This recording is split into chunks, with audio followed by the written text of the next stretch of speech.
kahit holiday nga, we still continuous learning. Pero hindi pa rin talaga maiwasan na mainip, kaya playing pa rin Lalo sila. na may plan akong i-enroll si Diyos after holiday. Para mas lalong ready siya. Buti na lang I discovered the Kiddie Educational Game app From Purple Bag. para mas lalo siyang engaging and enjoyable. Ito nga ang game na dinownload ko, ang Uptown Flashcards. Ang kagandahan nga sa educational kiddie app na to, added the voice over They na. can learn the phonics, vegetable, numbers, and shapes. Animals, and many more, even the spelling. Kaya okay to sa mga toddler, lalo na sa mga nag-start At mag-speech. ready na mag-explore the world of words. And mapopokus at mag-enhance talaga yung mga minds nila dito.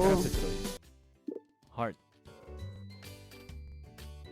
Lagi na nga namin nilalaro to at talagang nag-e-enjoy pa, di ba? Nag-enjoy na, natuto pa sila lalo. At napakadali nga naman itong laruin, kahit mag-isa lang si ate talagang nalalaro niya Kaya to. kung naghahanap ka ng educational game app para sa yung mga kids, i-download mo na rin yung Uptown Flashcards. Pwede to sa Apple Store and Play Google Store. Or ilalagay ko na lang link sa caption ko, doon ka na lang mag-download. O di ba enjoy na si Josh maglaro at mag-aral? Yun lang!